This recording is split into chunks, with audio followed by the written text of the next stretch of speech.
Maraming salamat.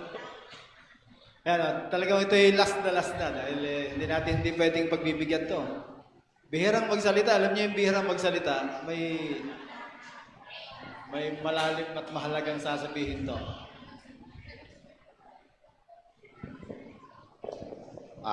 Mga kapatid, ako po'y hindi rin alam ba't ako pumunta dito. Ako po'y takot sa harapan. So, parang may tumulak po sa akin, gusto kong magsalita.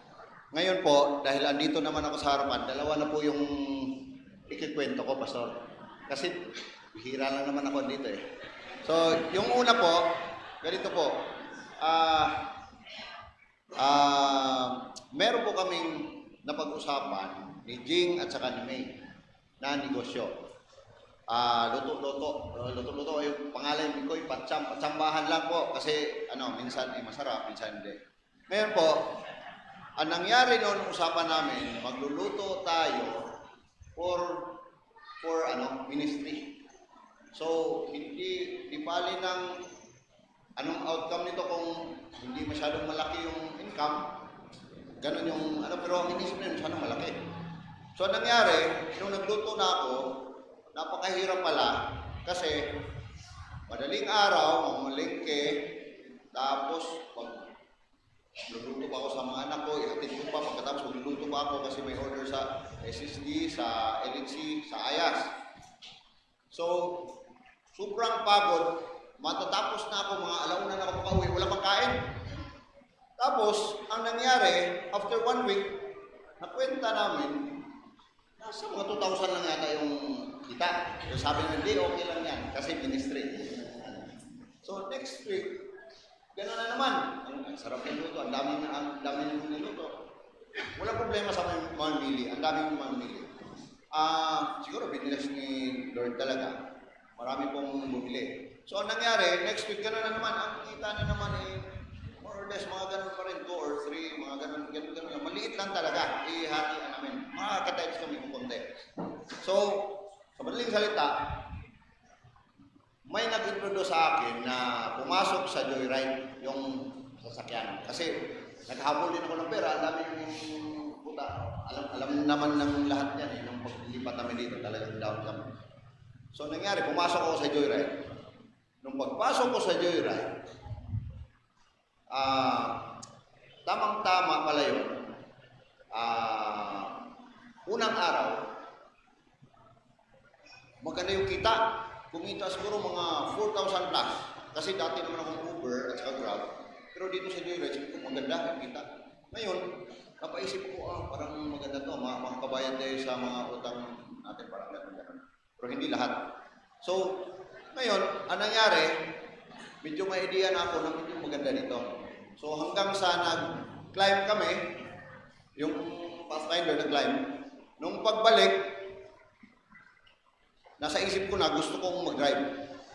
So, ang sabi ko, Jing, pagod naman talaga ako. Sabihin mo na walang luto muna kasi pagod ako.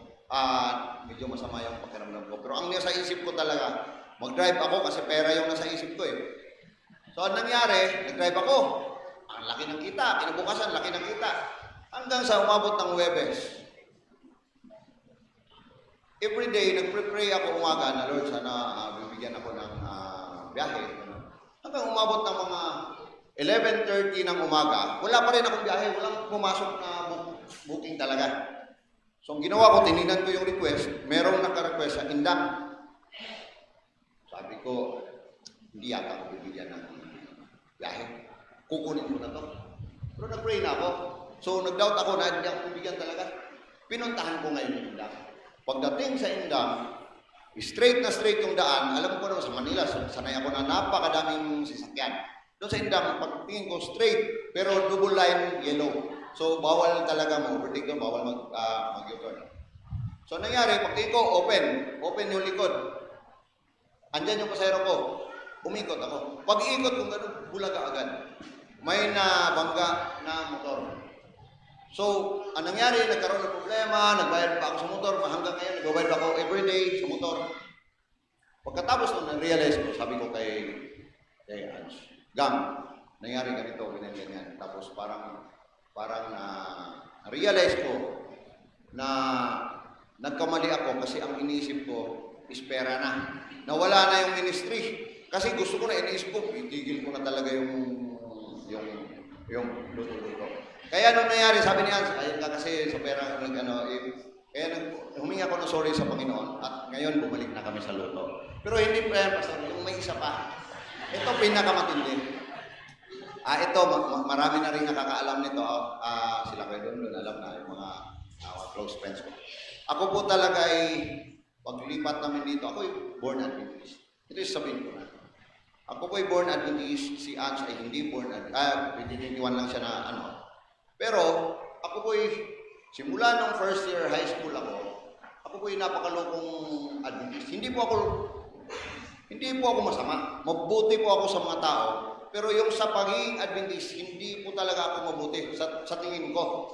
Kasi, alam ko naman yung totoo eh. Pero ang problema, hindi ko matigil yung inom, sugal, marami pang iba.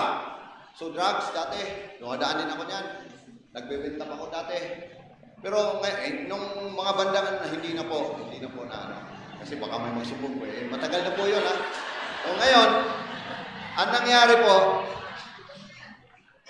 gusto ko pong magbago. So, ang problema, hindi po ako makabago kasi ang nasa isipan ko, paano pag nagbago ako, hindi ko na makakasama yung mga kaibigan ko. So doon ako tinira siguro ni Satan na gusto kong magbago pero pag nagbago ako, mawala ko na itong mga kaibigan na to eh. Hindi ko na to makasama. So, alam ko si Ange, matagal nang nag-struggle eh. So, nangyari, last month, mga siguro bago, sabi mo, Pastor, bago eh. Mga bago pa, mga 2 months, wala pang 2 months siguro, nung namatay si Tinori. Yung week na yun, tanong ko kaya, Gang, kailan ka ba uwi? Kasi parang gusto kong mag-surrender sa kanya. Sabihin ko na lahat na, kasi sabi ko, tumigil na ako sa mag-inom. Pero nag-iinom ako, wala siya. Pero hindi ako takot eh. Ngayon hindi ako takot kaya takot ako sa Panginoon. So, sabi ko, Gang, kailan ka uwi? Nung umuwi na, sabi niya, ba't ka ba uwi? Namiss mo na ba ako? Sabi nga sabi ko gano'n. Pero ang gusto ko talaga noon, sasabihin ko na lahat. Ngayon, nung umuwi na siya, ito sinabi ko na. Sabi ko, Gang, surrender ko sa iyo at sinurrender ko na rin sa Panginoon. Bago ka dumating dito, nag-pray na ako na sana hindi ka magalit kasi baka natatakot din ako magalit siya o hiwalayan ako. Pero naisip ko din naman na hindi siguro kasi guwapo naman ako. Yun nga, yun nangyari.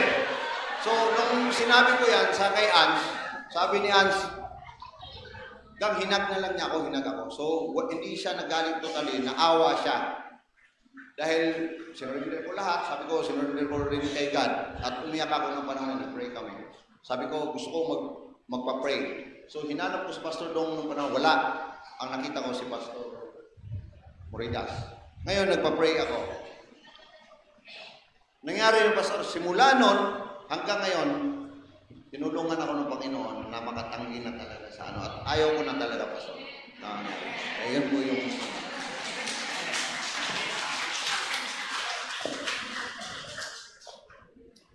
Guwabada naman pala talaga. Kaya mga kapatid, maraming salamat po sa inyo.